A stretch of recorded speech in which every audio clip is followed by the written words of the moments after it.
Hello everyone. The topic for today's discussion is Pemphigus vulgaris. Pemphigus vulgaris is a vesicullobullous disorder that develops primarily in older individuals presenting with large and flaccid bullae. Patients have cutaneous lesions and oral lesions. Cutaneous lesions or cutaneous bullae, they are present on scalp, midface, sternum, groin and on pressure points. In Pemphigus vulgaris, antibodies are formed against the desmosomes. So, we will discuss first desmosome complex. So, desmosome complex, it comprises of desmoglin, desmocolin, placoglobin, desmoplakin and placofilin. So, these are different desmosomes. Desmoglin and desmocolin, they are transmembrane components. So, desmoglin and desmocolin, they are transmembrane components. They are members of cadherin supergene family. So, they are member of cadherin family, desmoglin and desmocolin. The cytoplasmic domain of desmoglin and desmocolin associate with the placoglobin. They associate with placoglobin, which links the intermediate filament, that is the keratin, to the desmosomes through desmoplakin. So, desmosome complex comprises of desmoglin, desmocolin, they are transmembrane components, and the cytoplasmic component are placoglobin, desmoplakin and placofilin.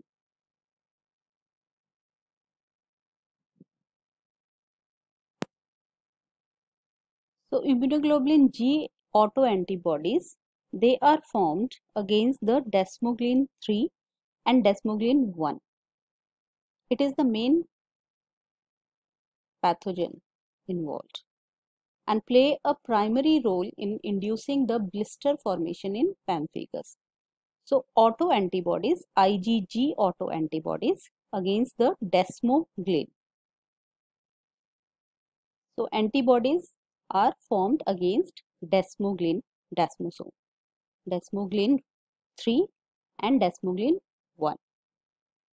Desmoglin 1, it has 160 kilodalton. It is a 160 kilodalton molecule that is expressed primarily in upper layers of the epidermis. So, it is present in skin.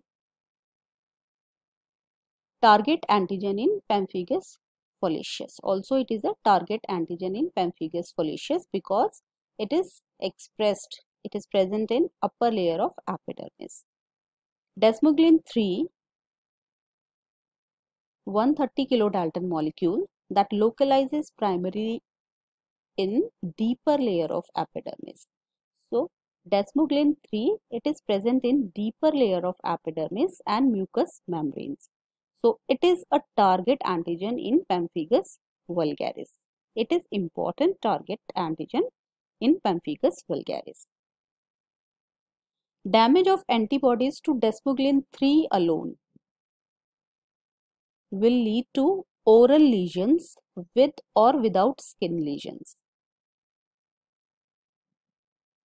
If both desmoglin 3 and desmoglin 1 antibodies are present, then cutaneous lesions as well as mucosal lesions appear and the disease is more severe.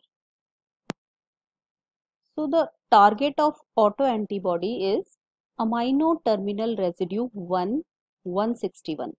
Amino terminal residue 161 that is present in extracellular domain extracellular domain of desmoglein that is essential for cell-cell adhesion.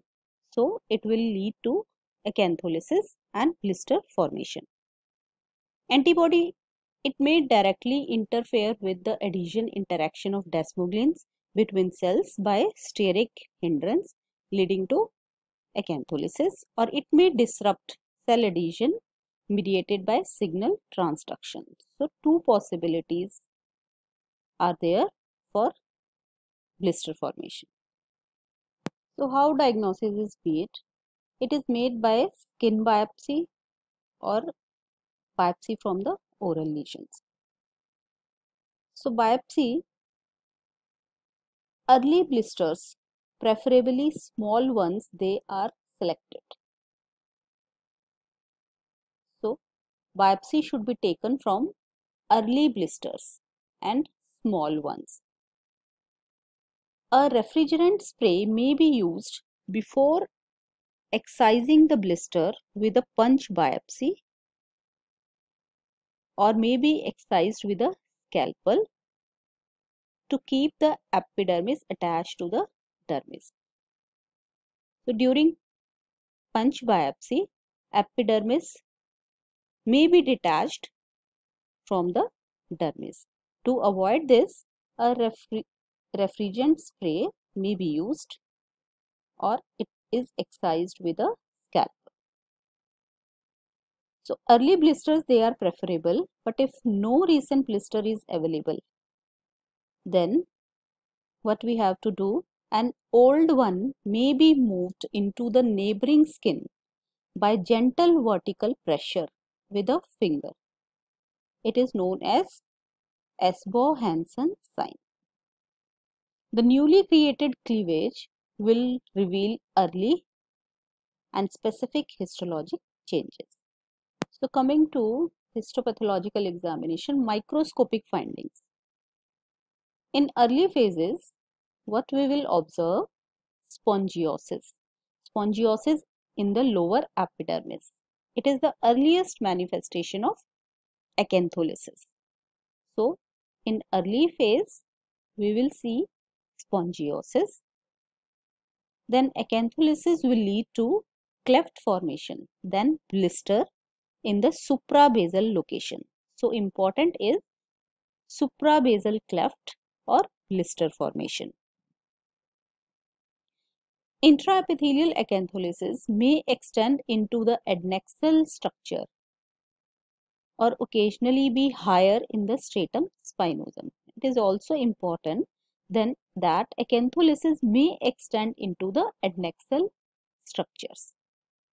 The basal keratinocytes, although separated from one another through the loss of attachment, but they remain firmly attached to the dermis like a row of tombstones. So basal keratinocytes, they will remain attached to the dermis.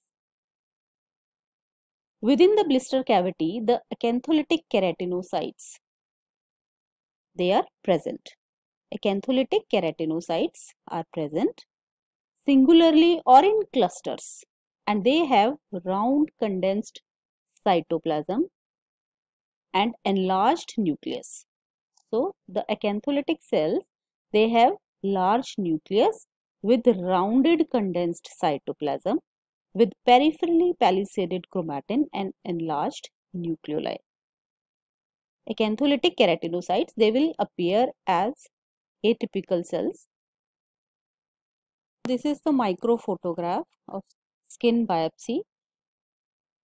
You can see this is epidermis and this is dermis. So what you are seeing, there is a blister formation or bulla formation located at suprabasal level. This is the basal layer of epidermis. So you are seeing suprabasal blisters containing the acantholytic cells and few inflammatory cells. These basal cells, they are attached to the dermis, giving the tombstone appearance. The changes ensue as lesions age. So in aged lesions, we can see mixed inflammatory cell reaction in the blister comprising of neutrophils, lymphocytes, macrophages along with the acantholytic cells. We can see ulceration and erosion of the epidermis. Then older blisters may have several layers of keratinocytes. In early lesion, we will see tombstone appearance, a single basal keratinocyte that is attached to the dermis. But in older blisters, we have several layers of keratinocytes at the blister base because of keratinocyte migration and proliferation. Downward growth of epidermal strands giving rise to villi. So, in late stages, we can see mixed inflammatory cells, ulceration, several layers of keratinocytes along with presence of villi. So again, this is a micro photograph, H&E stained section of skin biopsy, hyper view showing the blister. This is the suprabasal blister with presence of acantholytic cells and few inflammatory cells, neutrophils, and these are acantholytic cells. So blister with acantholytic cells and inflammatory cells. You can see row of tombstones. And this is the downgrowth villi. Villi formed by downgrowth of epidermal downgrowth. So evaluation of patients with only oral lesion is difficult because intact blisters are rarely encountered if patient has only oral lesions due to trauma of mastication, and biopsy may show only erosion and ulceration. So biopsy of intact oral mucosa for immunofluorescence testing are more sensitive in this case than biopsy of lesions for routine light microscopic evaluation. So if patient have only oral lesions, then we can go for biopsy from intact oral mucosa for immunofluorescence testing. Therefore, biopsy from normal maxillary and upper buccal mucosa is necessary when there is extensive ulceration. Immunofluorescence testing. So, site of biopsy, it is taken from edge of a blister with intact surrounding normal skin or uninvolved skin adjacent to a blister or adjacent erythematous skin. The biopsy should be transported in Michael's medium or tissue may be processed by snap frozen. So on immunofluorescence in Pemphigus vulgaris, we will see lace-like immunoglobulin in the squamous intercellular spaces. These are the intercellular spaces of squamous cells or keratinocytes showing lace-like immunofluorescence.